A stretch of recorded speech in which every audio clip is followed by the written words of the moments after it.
We'll hear argument first this morning in Case 18-540, Rutledge versus Pharmaceutical Care Management Association. General Brawny. Thank you, Mr. Chief Justice, and may it please the Court. Pharmacy benefit managers are drug middlemen that reimburse pharmacists for the cost of prescription drugs. Those reimbursements are frequently below a pharmacist's cost. That drives pharmacists out of business, and it has left many communities without a pharmacist. Ag 900 responded to that practice by regulating what PBMs pay pharmacists. That response isn't preempted for three reasons. It doesn't regulate benefits, it doesn't regulate plan administration, and it doesn't regulate or discriminate against ERISA entities. First, Ag 900 does not regulate benefits. Instead, it regulates the price of drugs that a plan has already decided to cover. That's rate regulation, and under Travelers, that's not preempted. And that's because cost differences don't force plans to behave differently in different states and thus don't interfere with uniform administration. Second, ERISA doesn't preempt laws that implement or enforce rate regulation. Indeed, absent enforcement, there's no regulation. And respondent doesn't dispute that Act 900's enforcement mechanisms implement Arkansas's rate regulation, nor for that matter do those mechanisms regulate plan administration. Rather, they regulate PBM reimbursement practices, and plans don't control those practices. Instead, those practices are governed by PBM pharmacy contracts that aren't even shared with plans. And it therefore defies common sense to suggest that Act 900 regulates plan administration. There is no connection with problem. Third, Act 900 does not refer to ERISA. Under Dillingham, only laws that treat ERISA plans differently contain a prohibited reference and are preempted. Respondent doesn't even attempt to argue that's true here, nor could it, since Act 900 applies to PBMs that work for both ERISA and non-ERISA entities. This court should reverse the judgment below. Counsel, your basic point, it seems to me, is that the law regulates drug prices. That's certainly the purpose of it, but it doesn't say anything about drug prices. Instead, it talks about what plans have to pay for benefits, the methodology of determining the amount to be paid, the timing and procedures for updating payment schedules, the dispute resolution processes, remedies. It has things like the authorizing declining to dispense. I mean, at the end of the day, all this might have an impact on drug prices, but it seems to me that it's very different, and those differences really do go to what ERISA is trying to regulate. Well, Your Honor, I think at the end of the day, the one thing that affects plans, and in fact the only way in which that our law actually affects plans, is it might alter what plans ultimately pay. Our law does not apply directly to plans. Our law is directed at PBMs and what PBMs pay pharmacies. So in that sense, the only effect on a plan, or the only effect that a plan might see, might be the possibility that at the end of the day it might pay a little bit more, but that's the same thing that was true in Travelers. In Travelers, when New York regulated what commercial insurers were paying hospitals with the surcharges, this court acknowledged that the odds were that those surcharges would be passed on to the plans, and that might affect how the benefits packages that the plans might choose to offer. It might influence the choice of administrator, but what the court emphasized is at the end of the day that that's just cost, and it might influence shopping decisions, but ultimately what's important is it's not dictating substantive plan decision-making. And the same thing is true here. We haven't dictated how plans resolve anything. We haven't dictated plan decision-making about what to provide or how to provide it or anything like that. All of the mechanisms that Your Honor referred to really are mechanisms that are PBM mechanisms. The plans don't have any insight into any of that stuff. And again, from a plan's perspective, the only impact will be on prices, just like as was true in Travelers. Thank you, counsel. Justice Thomas? Following up on the Chief Justice's question, it seems that if the pharmacy wins its appeal, that it has to rebuild, and it seems that there's then it determines when the copay determination is made final. So that seems to be something, the copay determination, that you would normally expect the plan to decide. So isn't that something central to the plan? So, Your Honor, it actually doesn't affect things like copay. In fact, copay would be a flat fee, for instance, that the beneficiary would pay, and the only adjustment that's made as a result of a reimbursement appeal, which, by the way, happens now, the only adjustment that's made as a result of that would be the adjustment of what the PBM owes the pharmacy. I don't disagree, Your Honor, that in a small number of cases there might be some downstream impact on what the beneficiary owes. In a copay situation, which is 81% of situations, that's not true because the copay is a flat fee and that's never going to change. But in those cases where we're talking about something like a high deductible plan or a co-insurance plan, there might be an effect downstream on the dollar amount that the beneficiary pays. But what's important from an ERISA perspective is that what the plan promised the beneficiary, which is the applicable rate of coverage, which is the co-insurance rate, or you will get your drug minus this copayment, none of that changes. Act 900 doesn't impact any of that, and that really underscores that we haven't regulated central plan administration. The same thing would be true, frankly, today. Drug prices float up and down. They represent that they are continuously adjusting the MAC list every day to reflect market prices. So that means that today a beneficiary who's under, let's say, a co-insurance plan might pay one price for a drug at the counter and might pay something else the next day just because the price has changed it. But it doesn't mean that the benefit has changed because the benefit is not the MAC price. The benefit is what the plan ultimately promises. Thank you. Justice Breyer? In a state where every plan that pays for health is an ERISA plan, suppose the state passes a law like 900, or more simply, passes a law that says all insurance plans must pay druggists at least X, or no insurance plan can pay more than Y, or something like that, regulating the price that they're going to have to pay the plan. State A, all the plans, and only the plans, are ERISA plans. State B, none of the plans are ERISA plans. And State C is Arkansas, where I don't know what the percentages are, but you can tell me. Does that matter? It doesn't, Your Honor, because what Arkansas's law actually regulates here is the price that the PBM pays the pharmacy. And because what we're not talking about here is it's not a matter of central plan administration, as this court explained in Travelers, the amount that a service provider is paid, it really doesn't matter at the end of the day whether the law applied to PBMs. In other words, it doesn't matter what the scenario is. Okay. Well, imagine what the law says in State A, where every insurance plan is an ERISA plan. Every ERISA plan in this state must pay a druggist for aspirin no less than $3.20. Preempted? Again, Your Honor, because it's regulated. Because every ERISA plan must do that, and that's what there is. Well, if it specifically refers to ERISA plans... No, it doesn't. It just says a plan of type A, which all happen to be ERISA plans.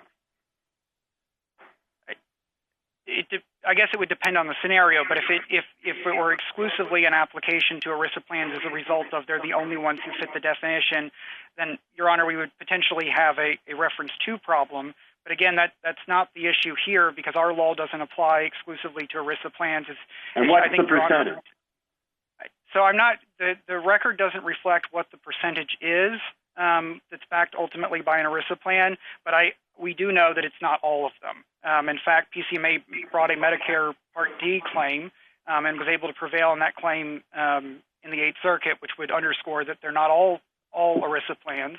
Also, there are people who purchase commercial insurance on the ACA exchange in Arkansas, and obviously a PBM that works for a commercial insurer that was purchased under the ACA exchange would also be covered by our law. Thank you, counsel. Justice Alito? What we have to do in this case is to interpret and apply a federal statute. And what that statute says is that it preempts, quote, any and all state laws insofar as they may relate to any employee benefit plan covered by ERISA. Today, when we interpret statutes, what we generally do is to ask what they would have been what the language would have been understood to mean at the time of enactment. And we have moved away from interpreting statutes in light of the purposes that they are thought to serve. So if we were to take that approach here, wouldn't that lead to the conclusion that that this law is preempted? No, Your Honor, because when Congress used the phrase relate to, it could not possibly have meant anything and everything that possibly relates in some sense to an ERISA plan. I think as Justice Scalia famously explained, joined by Justice Ginsburg, that as every curbstone philosopher knows, everything is ultimately related to everything else. And that really means there would be no limiting principle, and that would present serious constitutional concerns. So I think given that, what this court has historically done when it's had language like that's as broad as that would present problems, or as broad as it is here, it looks to the overall structure of the statute, so the overall purposes of ERISA. What is ERISA concerned with? What does it specifically address? And what do we know are Congress's goals based on the statute? Well, that is an interpretation. That is the purpose of interpretation. And maybe we don't have an alternative, but if we follow the way we generally interpret statutes, in this case, you would be in a lot of trouble, wouldn't you? I don't think so, Your Honor, because I think ultimately, at the end of the day, that you have to interpret that language in light of the remainder of ERISA and what ERISA actually is concerned with, which is the planned beneficiary relationship. And the things that are specifically listed in ERISA that are designed to ensure benefits are more secure, and Act 900 in no way regulates the planned beneficiary relationship. Thank you, counsel. Justice Sotomayor? Counsel, I want to follow up a little bit on Justice Breyer's question. What I am interested in is a different scenario than this law, but if we rule in your favor, I'm not sure what the distinguishing factor might be between this law and between your law and the hypothetical I'm going to pose. Let's say a state decides we're going to have 3 tiers of drugs. For tier A, the plan is everybody's going to pay, all PBMs are going to pay $100. For tier B drugs, $200. And for tier C drugs, $1,000. And let's say a plan, or let's say just about every plan decides that the price of tier C drugs was so high that the plan simply could not afford to provide those drugs to its participants. That is affecting the beneficiaries and what they get. And it's affecting, at least for those who are not on fixed copays, but on percentage copays. Your fixed ones, I'm assuming, is when you pay $5, $10, $15, or $20 for each drug, as opposed to one that says we'll pay 80% and you pay 20%.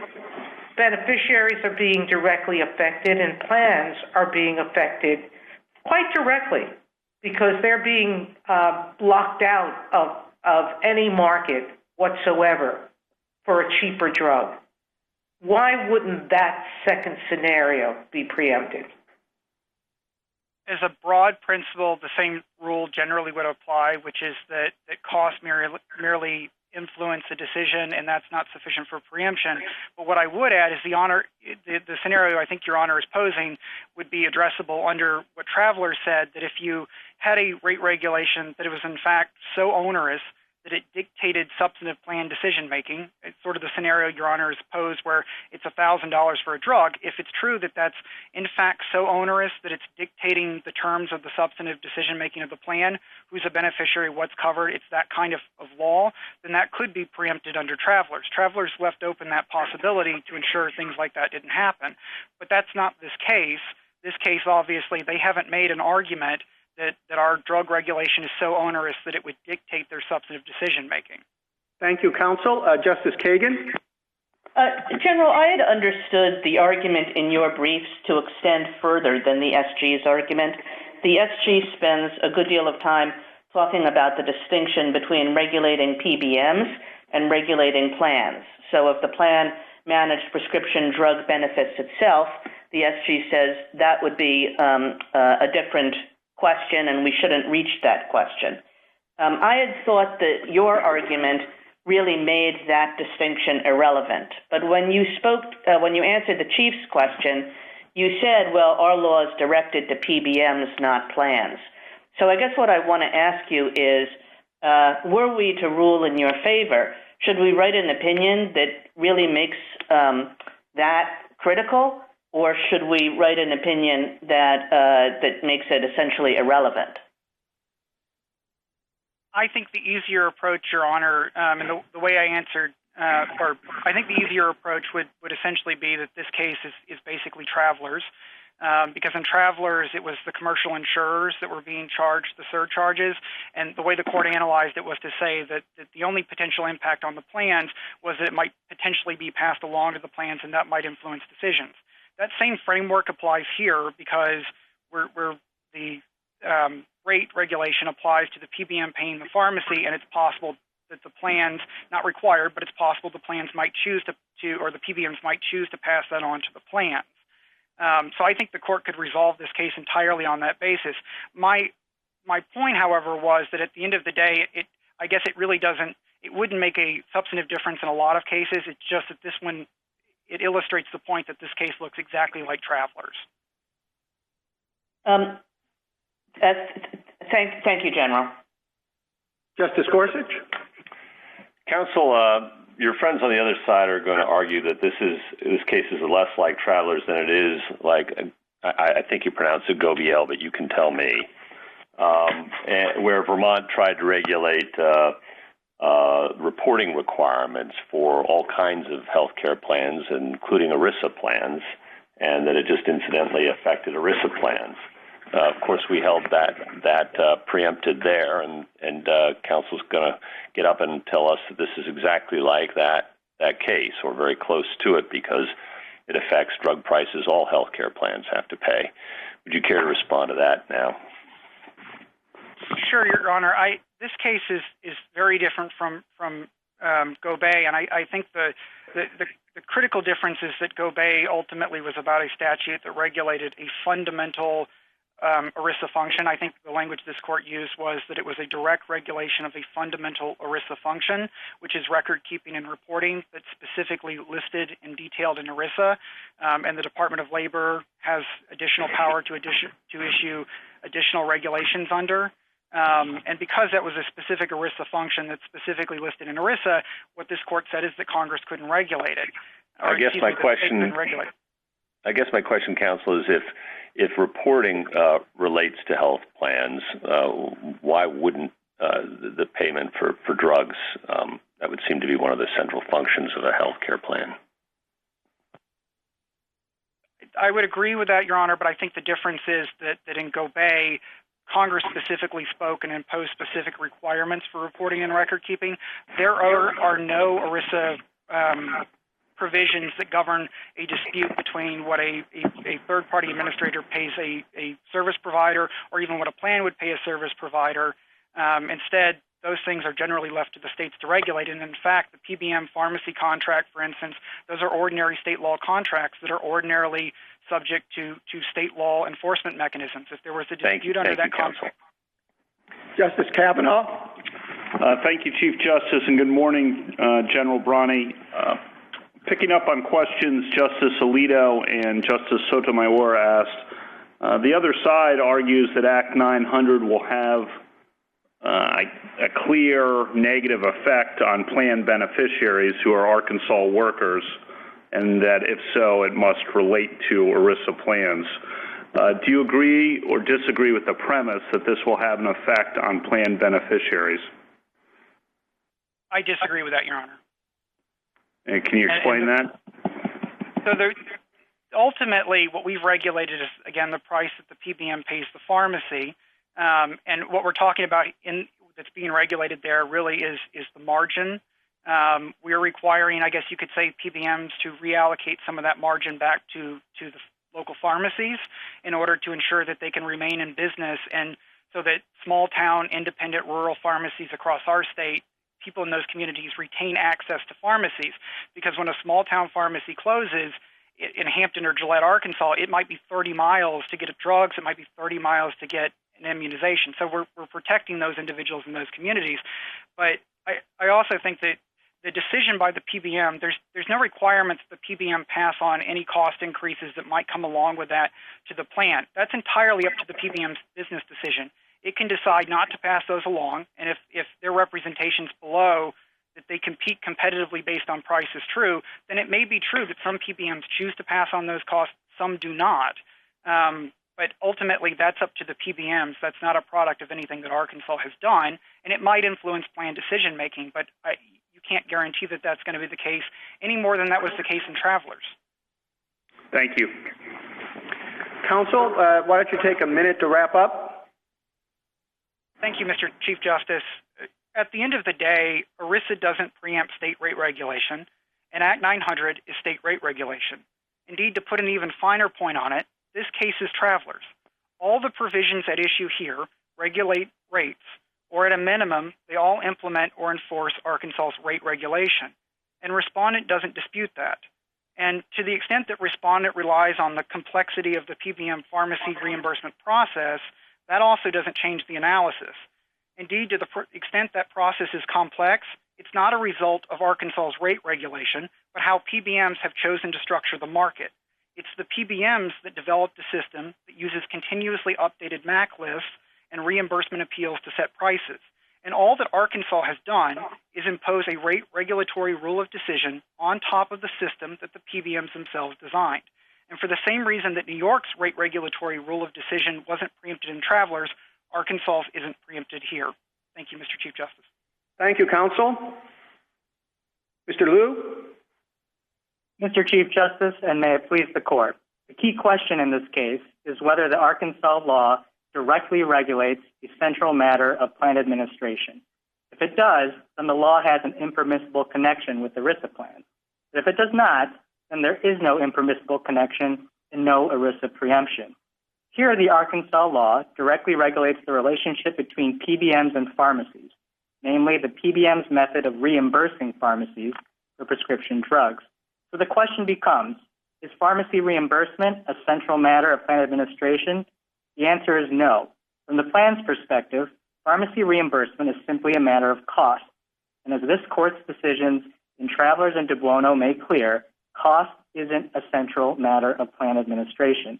Indeed, in Travelers, this Court upheld a state law that regulated the method for reimbursing hospitals. The state law here, which regulates the method for reimbursing pharmacies, can't be distinguished. The Court of Appeals judgment should therefore be reversed.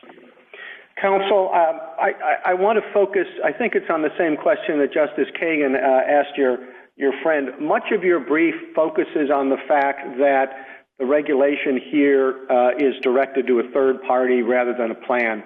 And then at the very end, I think you say, well, it doesn't really make that much of a difference. So is your approach focusing on who is being regulated or what is being regulated? It is focused on what is being regulated. As I said at the outset, our test is, does the state law directly regulate a central matter of plan administration? Now, you're right, Mr. Chief Justice, that we devoted a portion of our brief to refuting what we understood to be Respondent's only way of distinguishing Travelers, which was to say that the law in Travelers fell on insurers and not plans themselves, whereas the law here does. And our response to that argument was twofold. First, to say that that's just a misreading of the state law here. It doesn't apply directly to plans. But more importantly, secondly, that even if it did, it wouldn't matter, because at the end of the day, pharmacy reimbursement just isn't a central matter of plan administration. Thank you, Counsel. Justice Thomas? Chief, I have no questions. He addressed my concerns. Justice Breyer? The same. I have no addition. Thank you. Justice Alito? Justices Scalia and Ginsburg suggested that it would be preferable if we reformulated our cases, our jurisprudence on ERISA preemption, and asked whether a state law fell within the field that ERISA preempts. Do you recommend that we take that approach? Would it work? I think it would work, Justice Alito. We have no objection at all if the court took a more text-based approach to ERISA preemption. If you look at page 1A of the statutory appendix of the blue brief, you'll see the text of the preemption provision. And I think the key language here is actually not relates to. If you look at the text, it says, the provisions of this subchapter and subchapter 3 shall supersede any and all state laws insofar as they may now or hereafter relate to any employment benefit plan. The operative language is actually what comes before the supersede. The provisions of this subchapter and subchapter 3 shall supersede. The relates to language, I think, just makes clear that when a law falls within the field described by the language before supersede, you don't strike down the entire law, but rather you strike it down only as applied, in other words, as it relates to any ERISA benefit plan. And how would you define the field? The field would be defined by the text of the preemption clause. So the provisions of this subchapter and subchapter 3, that's the field that the text marks out. And I think tellingly, there's really no way a respondent can prevail under that text because there's no provision in this subchapter or subchapter 3 that speaks to pharmacy reimbursement rates. This is a huge contrast with the Gobet case, where there's an entire part of the ERISA statute that addresses the reporting and disclosure of plan information. So if the court were to take a more text-based approach, I think that's an even steeper hill for a respondent to climb.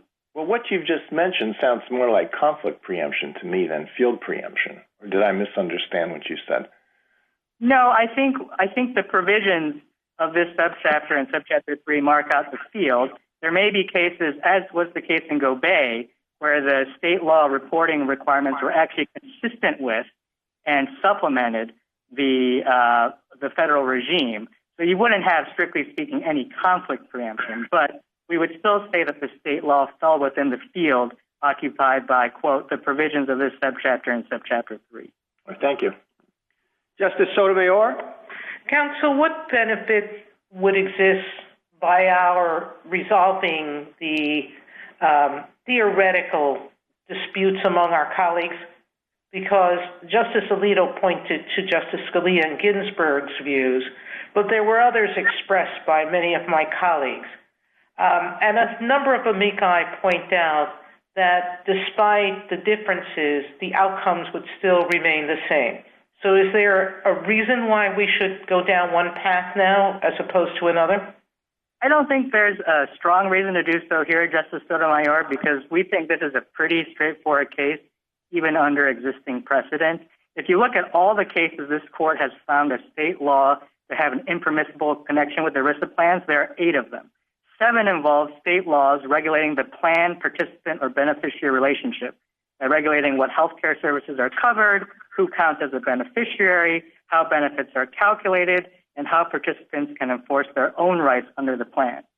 Then there was an 8th case, Gobet, which involved a function that ERISA itself addressed. This case falls within neither of those categories. It's not a case involving a state law regulating the plan, participant, or beneficiary relationship, and it's not a state law that regulates a function that ERISA specifically addresses. So even if this court were to leave its existing precedent in place, we think this is a pretty straightforward case. Thank you, counsel. Justice Kagan? Mr. Liu, one of the main drivers of ERISA's preemption provision was a concern about uniformity. And here we have 45 different states that have passed all kinds of laws with respect to these PBMs. And I'm wondering why that doesn't raise exactly the specter that the drafters of ERISA were concerned about, where the PBMs, are trying to do 45 different things in 45 different states in a way that really does affect plan administration. Well, Justice Kagan, this court recognized in Eaglehoff on page 150 that all state laws create some potential for the lack of uniformity. And so the question has to be, is the lack of uniformity in an area that ERISA cares about? And I think this just goes back to the question I set forth at the outset. if the law regulates a central matter of plan administration, then that's an area that ERISA cares about, and disuniformity in that area is going to be a good reason for ERISA preemption. But if we're talking about an area of traditional state regulation that is beyond any central matter of plan administration, I think those uniformity concerns go away. If it were otherwise, preemption would scarcely run its course, as I think this court has said. If all state laws carry the potential for uniformity, if pointing to this uniformity were enough, all state laws would preempt it. I do want to add, though, that this isn't, when we talk about PBM pharmacy reimbursements, it's not like this was an area that was marked by pristine uniformity.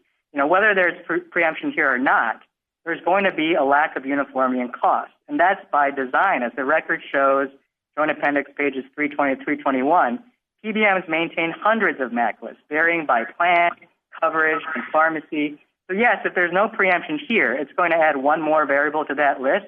But PBMs already tailor their MAC list to a lot of different variables. And Thank even you, Mr.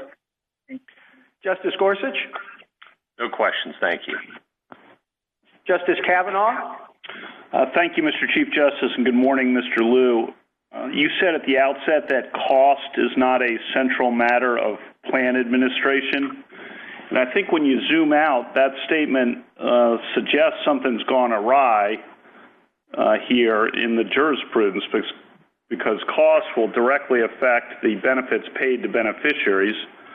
And the goal of ERISA, after all, was to protect American workers, including, it would seem, against state regulation that would perhaps favor state businesses over state workers. So why shouldn't ERISA care about costs that are going to be increased and thereby passed on in the form of lower benefits or worse benefits to Arkansas workers?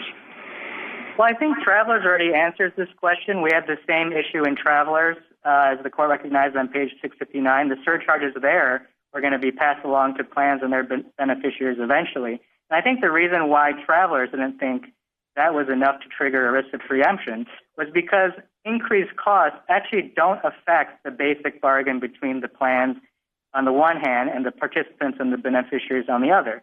I totally agree that ERISA was enacted to protect that relationship, but increased costs don't affect the terms of that relationship. You take the example of the coinsurance. Yes, it's true that if costs go up, the dollar and cents amount you'd have to pay in coinsurance would go up too. But that was also true in Travelers. I mean, the very first line of Travelers said that the surcharges were assessed on the patients themselves. So the idea that there might be some cost-sharing arrangement between the patients there and the insurers was right before the court, and it didn't make a difference. I think you have to ask in all these cases, what is being regulated? And if it's not the plan participant relationship itself, which I agree is central to what ERISA cares about, then there is no preemption. Thank you.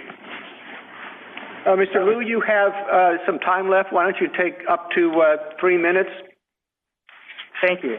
Well, I just want to address some of the questions that came up. I think Mr. Chief Justice, you asked about whether this is different from a rate regulation, and I think it's important to emphasize that all the provisions here do form a package. They're all in aid of the same goal, which is regulating rates. I mean, just think about the regime in Travelers. The regime in Travelers is actually more onerous than the regime here, because there the state, in a pretty heavy-handed way, was dictating exactly what the hospitals had to be reimbursed. It was a ERG rate plus a certain surcharge. What Arkansas has done here is actually more market-based and more flexible. Instead of saying every time prescription X is filled, you must pay X amount of dollars, it's saying what the reimbursement amount is can vary from pharmacy to pharmacy depending on the pharmacy's acquisition cost. And the way to make that market-based approach work is to create a mechanism where the PBMs and the pharmacies can work out the reimbursement rate. That is a less restrictive approach than the regime that was before this court in Travelers. And I think it would be strange if a less restrictive approach was found to have a greater connection with ERISA plans. I'd also add that travelers rejected any distinction between a purely economic rate regulation and regulations that may affect procedures.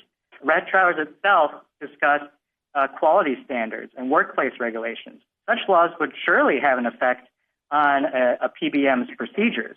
But the court went out of its way to say, look, we can't draw any principled line between rate regulation on the one hand and all sorts of other laws on the other that have an effect on cost.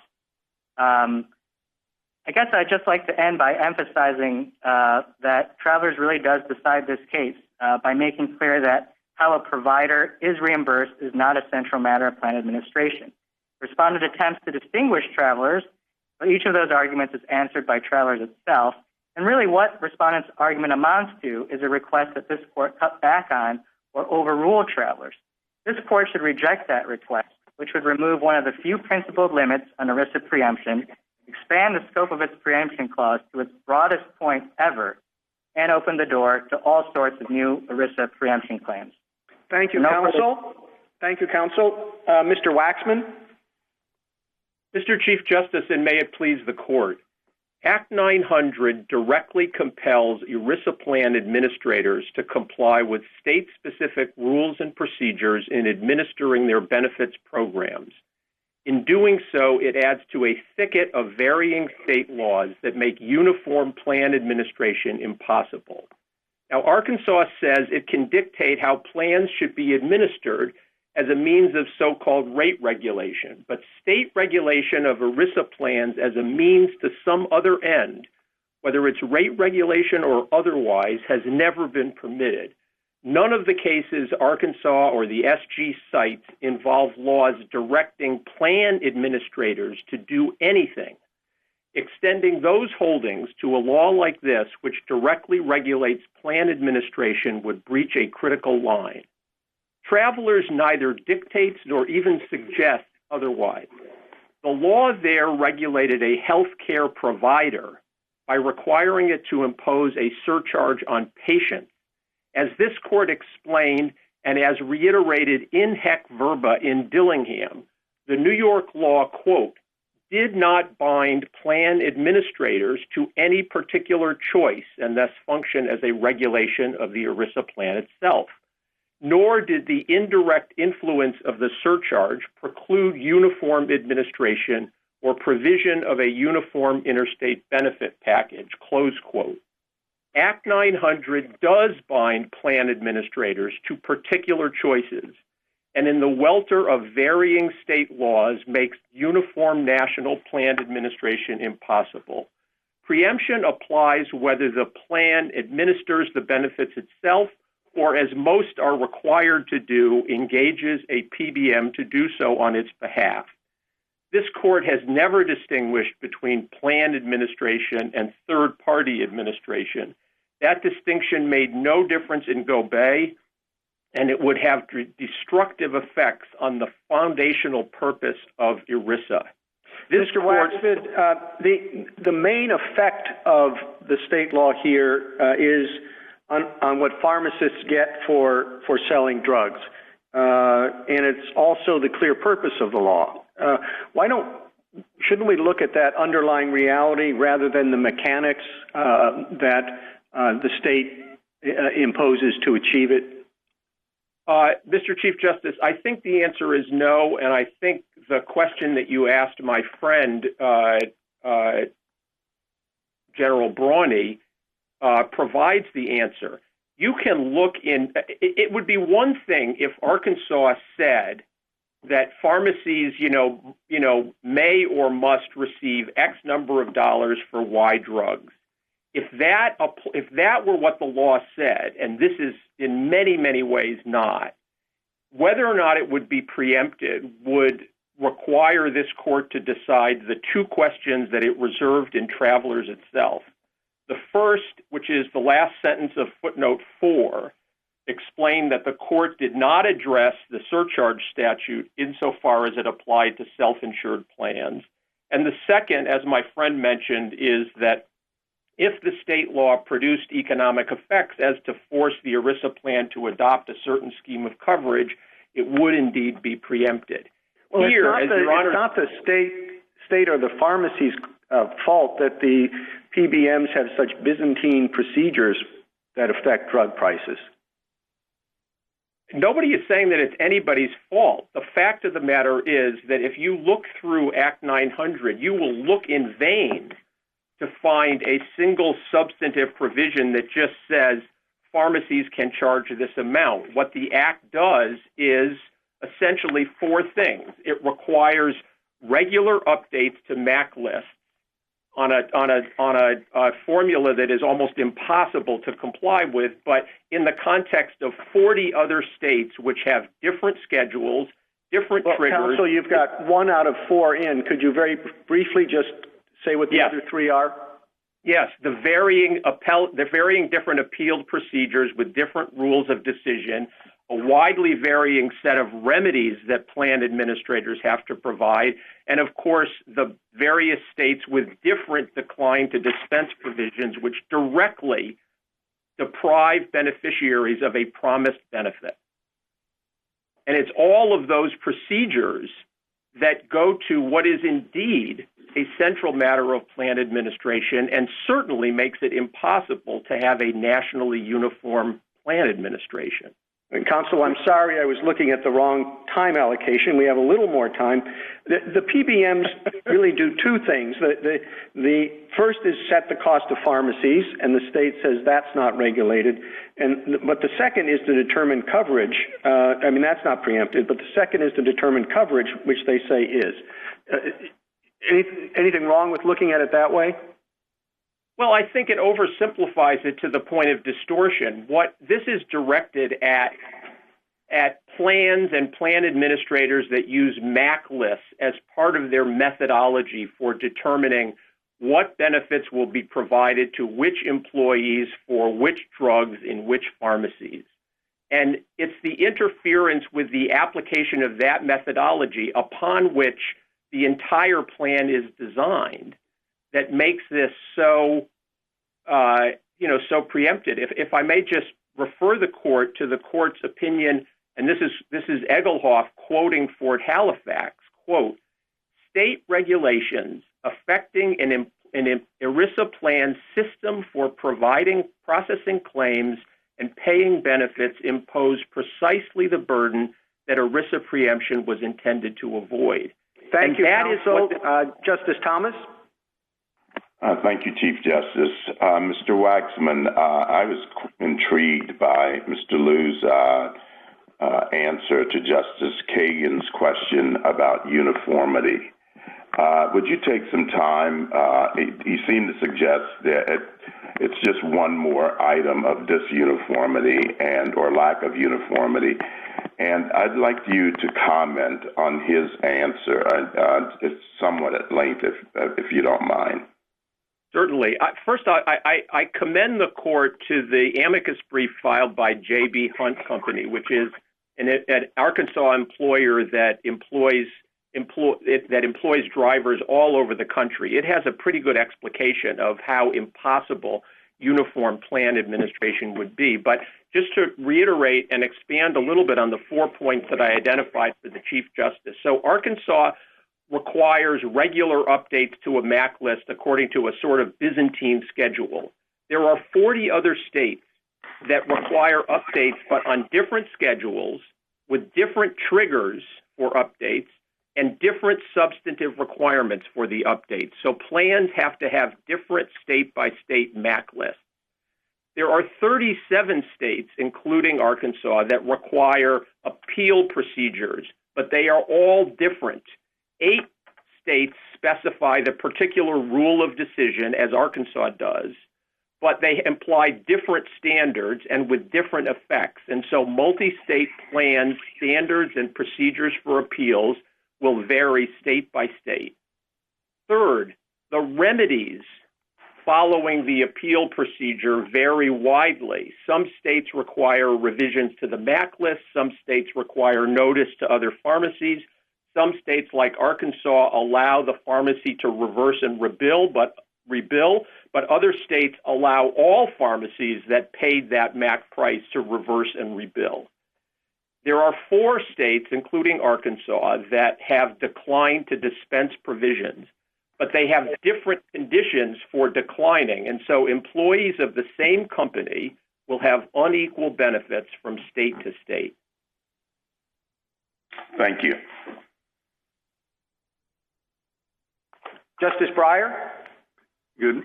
Thank you, Mr. Waxman. I'd like your views on a more general question. The words here in the statute are relate to. Everything does relate to everything else. So what kind of relate to? And obviously the court struggled with that. What about state setting prices, high prices or low prices, of hospital services, of pencils, of orange juice? They all relate to costs. So we've got out of that one by saying, well, even the hospital services, even that, just raising prices isn't a close enough relation. That's interesting. Now, you've put that on, you've taken an aspect of that. You said, well, no, it's the procedures that you use in order to decide what the prices are that's the problem. But every form of rate regulation involves procedures. They all do. And therefore, we're going to get into the same business. How much procedure is too much? How much is too little? What kind of procedures? Wouldn't it be simpler to read that word relate to, though we'd have to go back on language and say what it means is ordinary principles of preemption. They're complicated enough. But I mean, my goodness, to add a special group of words over in the ERISA section just makes it life much more complex. In other words, that's ordinary principles. Why not? So, is that your? Am I? Yes, are you asking me to I want to know what your actual view is on that, because we've debated that in several cases. So this court has evolved a very particular and I think and widely applied standard for what relates to mean. It says on the one hand if it refers to, and on the other hand if it is concerns. And as to the latter, which is what we've been talking about, this court has said it will be preempted if it does either of two things. Either the state law governs a central matter of plan administration, or it interferes with nationally uniform plan administration.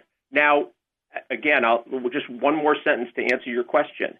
The difference isn't how many procedures it dictates or doesn't. The difference, as I pointed out when in quoting both Travelers and Dillingham, is whether or not the law is directed at plan administrators or directed at third parties. And in this case, if the test is whether or not it binds plan administrators to any particular choice and thus functions as a regulation of the ERISA plan itself, that is the very characterization of what this law does. Yeah. It binds ERISA plans to any number of choices, which I articulated. So does price fixing. So does, in fact, any system of regulating to apply prices.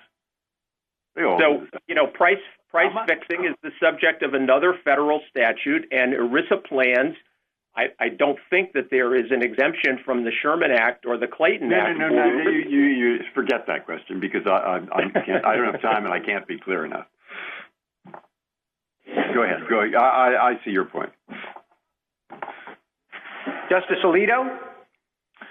Mr. Waxman, you were stressing how complicated it would be for PBMs to comply with laws like the Arkansas law and similar laws in all the states. But it struck me that what they do, even without a law like Arkansas, is extremely complicated. And it requires, I'm sure, pretty complicated computer programs, and that's why apparently there are so few of these PBMs. It requires a pretty sophisticated entity to deal with this situation at all. So in light of that, why would it be so difficult and costly and burdensome for the PBMs to deal with a variety of different state laws? Well, you're quite right, Justice Alito, that, as the D.C. Circuit pointed out in its PCMA decision, which all parties are citing, this complexity of providing American workers with pharmacy benefits is tremendous, and that's why, as a practical matter, they have to use third-party administrators to do this.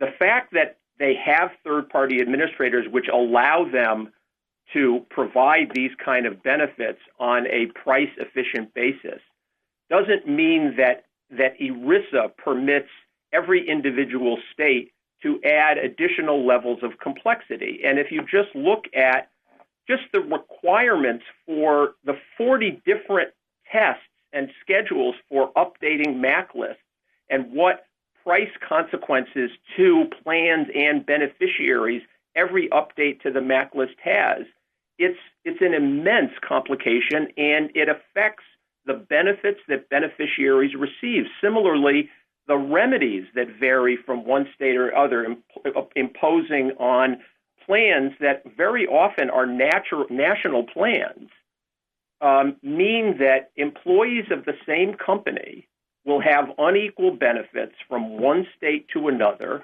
and plans will have to have either plans themselves or using the third-party administrators that they have appointed as agents to administer the plan on their behalf, different procedures and different remedies and different update schedules in every different state, which themselves frequently change.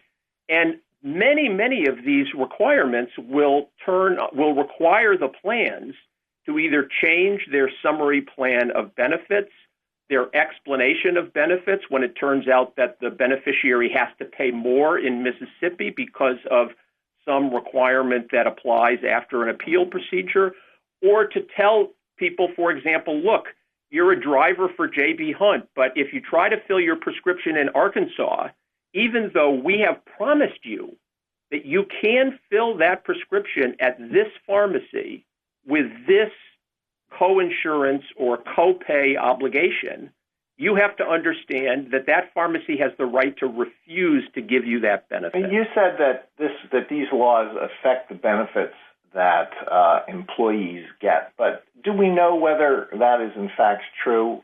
Do we know, assuming that they increase the costs for the PBMs, do we know that how much of that increase in cost is passed on to plans and beneficiaries, and how much is absorbed by the PBMs? So we don't have specific data on this, but we know the following. First of all, as I think both of my friends on the other side acknowledged, one way or the other, in the very short term or the long term, this is going to cost plans more to administer, and therefore is going to affect the munificence of the benefits, the pharmacy benefits that plans feel that they can afford. Second of all, in terms of the decline to dispense provision, that is an immediate and obvious derogation of the beneficiary's promised rights under the plan. Thank you. And I think... Thank you, Mr. Waxman. Yeah. Justice Sotomayor?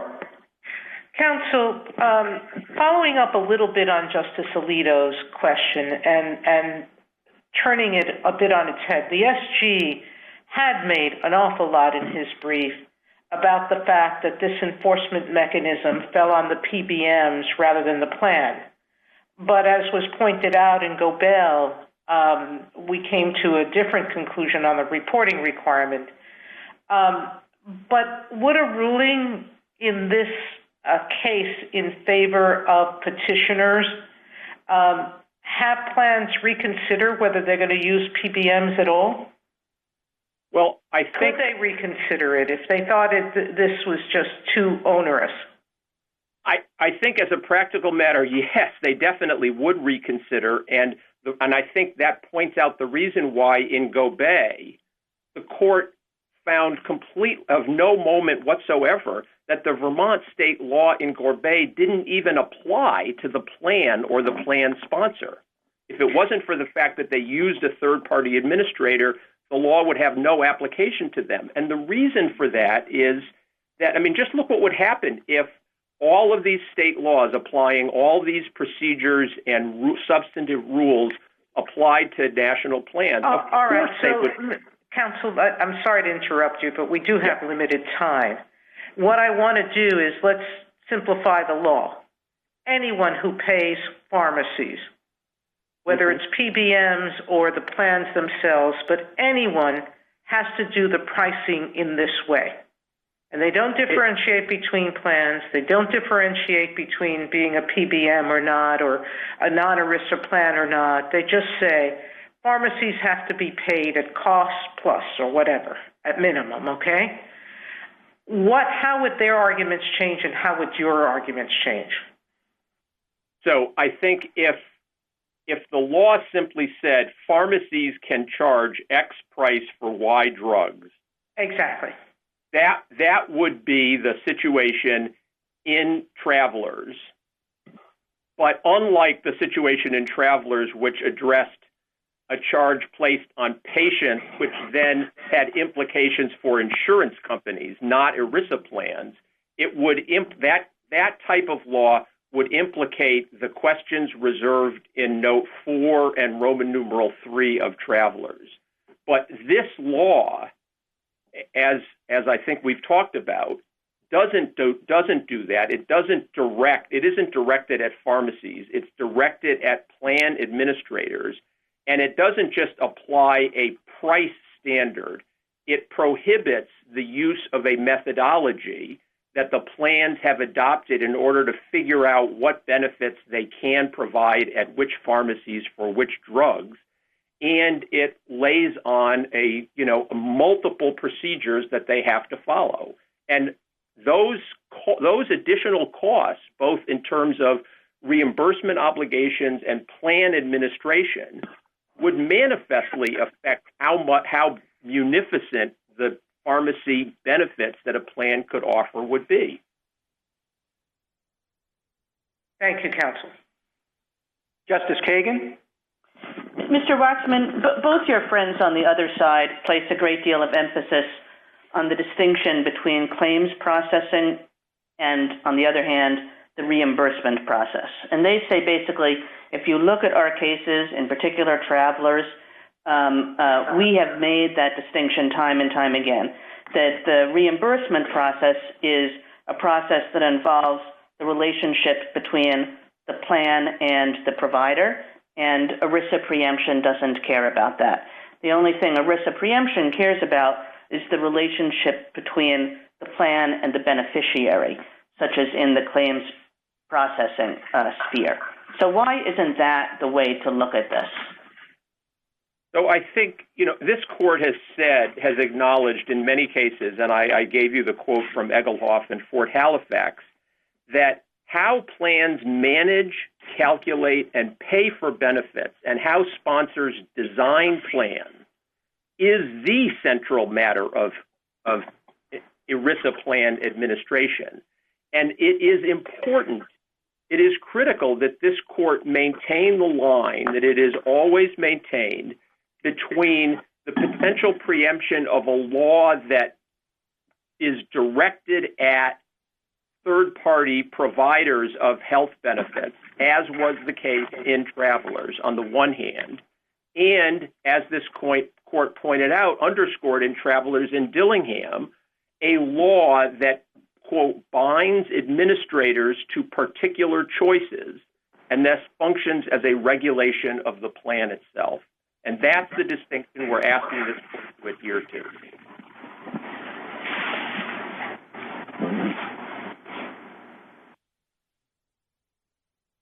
I'm sorry, did I answer your question? Hello? Justice Gorsuch. Good morning, Mr. Waxman. Good morning, Justice Gorsuch. If ERISA preempts the law here, should we worry that it also preempts other sorts of general regulations about other kinds of benefits? This follows up on Justice Kagan's line of questioning. Some plans, of course, provide daycare benefits, death benefits, all sorts of other kinds of benefits. Where would you have us draw the line if preemption occurs here? Why not there? Yeah, I think I'm going to give you a variant of the answer that I just gave Justice Kagan. A state law that says, okay, healthcare, child care providers, nursery schools, and things, daycare providers have to follow all the following safety procedures, which makes it more expensive. They have to charge plans more. That's travelers. That is a state obligation or a state regulation imposed on somebody who is providing health care or life care products or services. And the fact that, some hospitals charge more than other hospitals has been thought, at least in the traveler's context, subject to the two reserved questions in travelers, not to implicate preemption. But when the state law says to the plan and the plan administrators, if you're providing death benefits, you have to use the following procedures, and you have to update these lists, and you have to allocate benefits between the plan and the plan beneficiary, and you have to let the plan beneficiary know that some funeral homes may refuse the services that we have assured you they will provide under the contract terms. That would be preempted. Okay. Along similar but different lines, what do we do with the fact that there are plenty of ERISA plans that operate without pharmacy benefit managers? There are plenty of pharmacy benefit managers that provide services to non-ERISA plans. And, of course, your clients here are, as I understand it, all pharmacy benefit managers and no ERISA plans. We don't have an ERISA plan that's actually complaining about this before us, as I understand it. Yes, that's right. I mean, there are amicus briefs filed by sponsors of ERISA plans, but the plaintiff in this case, and therefore the respondent here, is the Pharmacy Benefit Manager Association. First of all, I would say that it's important to underscore, as everybody recognizes, that well over 95% of ERISA plans are in fact required in order to provide this otherwise expensive benefit to use third-party administrators, and a rule that distinguished between the application depending on whether you use this third-party administrator would have very grievous effects on the ERISA plan's willingness to provide this benefit, which of course is directed at the single most expensive aspect of the healthcare services. And so I don't know if I've answered your question. I may have talked myself through remembering what the question was, but if I haven't, please give me another chance. Thank you, counsel. Justice Kavanaugh? Thank you, Chief Justice, and welcome, Mr. Waxman. Thank you, The basic music or theme from the other side, as I understand it, is that ERISA focuses on the relationship between plans and beneficiaries and is not as concerned about the economic relationship between plans and pharmacies or healthcare providers, even though, as Justice Breyer rightly said, state laws affecting that relationship would undoubtedly affect benefits. What's wrong with that picture that the other side has drawn, if I have it correct? So I think that what's wrong with it is that it misunderstands the direct regulatory effect that the Arkansas law has on the plans, the design of the plan, and how plans go about managing, calculating, and paying for benefits. And that's the problem here. It's the fact that the law is directed at plan administration, and in fact directed at, in this regard, as again to quote this court, the plan system for processing claims and paying benefits. I mean, the The Act 900 dictates detailed terms on which PBMs, on behalf of plans, are allowed to design and manage networks and reimbursement systems in a nationally uniformed way, and that is the ERISA preempt, the Section 514A vice. Okay, and a wrap-up question: how would you have us write the opinion with respect to travelers? Obviously, the other side has put heavy emphasis on travelers, and you would say travelers does not apply here and does not control here because, and I'll just leave you to fill in the blank there. So, travelers does not apply here because, by its terms, travelers was predicated on the correct conclusion that the New York surcharge law, which required hospitals to impose certain charges on patients, quote, did not bind plan administrators to any particular choice and thus function as a regulation of the ERISA plan itself, nor did the indirect influence of the surcharge preclude uniform administrative practice or the provision of a uniform interstate benefit package. And those two aspects of the plan in Travelers and this court's decision in Travelers and Dillingham provide the very distinction that ought to be underscored here, I respectfully suggest. Thank you, Mr. Waxman. Thank you, counsel. We have several minutes left if any of the justices have further questions. Okay, if not, Mr. Waxman, why don't you take up to 3 minutes? Thank you, Mr. Chief Justice. I think I've pretty much covered what I wanted to say. I think that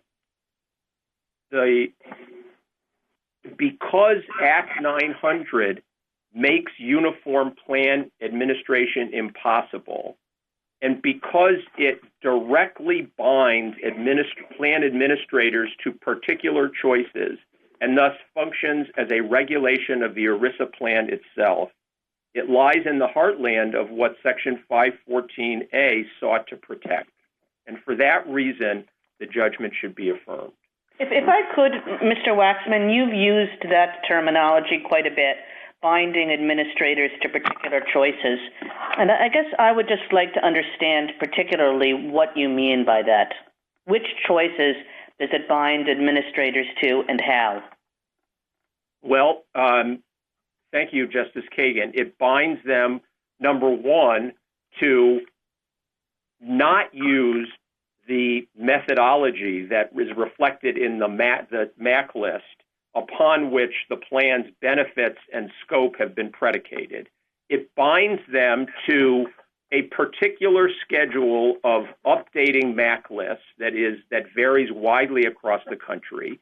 It binds them to a particular appellate process with a particular rule of decision that varies widely across the country. It binds them to apply particular remedies in the event that the appellate process satisfies the rule of decision. And it binds them to inform their beneficiaries that notwithstanding the promise that the beneficiary can go to pharmacy X and receive drug Y with the following co-insurance terms, in fact, the pharmacy now has the right under state law to deprive the beneficiary of that promised benefit. Thank you. Thank you, counsel. Mr. Brawny, you have 3 minutes for rebuttal. Thank you, Mr. Chief Justice. I think what I'd like to start with is perhaps clarifying my answer to a question that Justice Kagan asked me, which is about really where the focus of our argument is. And it's the same as the government's. Really, our point is that Act 900 doesn't regulate central plan administration. And to pick up on Mr. Waxman's last answer, when the court talks about central plan administration and binding plans to things, really what it's talking about is binding plans to decisions about who's a beneficiary, what's the benefit, what's the degree of coverage, that's the copay, co-insurance rate, et cetera, and how those things are determined. It's not rates. It's not what a third-party administrator pays for a service provider. And the fact that that's what we're talking about here really makes this case exactly like Travelers and makes this an easier case because Travelers has already addressed that issue. In terms of attempting to distinguish Travelers, what I understand Mr. Waxman to be saying is, well, it's somehow different because somebody different is being regulated, or the surcharges are being, or the rate regulation is being applied somewhere else. But in reality, in Travelers, the surcharges were paid based on the commercial insurer that was being used. If you were using a non-blue, you paid the surcharges. Here, it's the same principle. If you're using a PBM, the PBM uses a MAC list, you pay these rates. So they're really not distinguishable. On the uniformity point, I don't see a lot of, there's a lot more uniformity than disuniformity here, but at the end of the day, what's most relevant is that it's not disuniformity with respect to core plan administration, and Mr. Waxman didn't point to any disuniformity with respect to core plan administration. And this court has never said that disuniformity in the abstract is a problem, because obviously that can't be true, because ERISA wasn't intended to create an entirely isolated or insulated universe immune from ordinary state market regulation. Another point that came up was the decline to dispense provision. Frankly, that's inherent in rate regulation, as we explained in the brief, but it also operates like any number of other ordinary state regulations that even PCMA doesn't claim are preempted. Like, for instance, in Arkansas, a pharmacist who has a moral objection to prescribing a particular medication may decline to dispense that medication, and even PCMA doesn't claim that those laws would be preempted, even though it would have the same effect. And lastly, to end on a question that Justice Gorsuch asked, which is about the limiting principle, I think that's really the problem with PCMA's argument. There's no limiting principle. If you accept their position that cost, anytime a regulation imposes cost, that can lead to preemption because it might affect the benefits calculation, that really has no limiting principle. It would frankly preempt things like state minimum wage laws that have exactly that same effect. So we would ask that this court reverse the judgment below. Thank you, counsel. The case is submitted.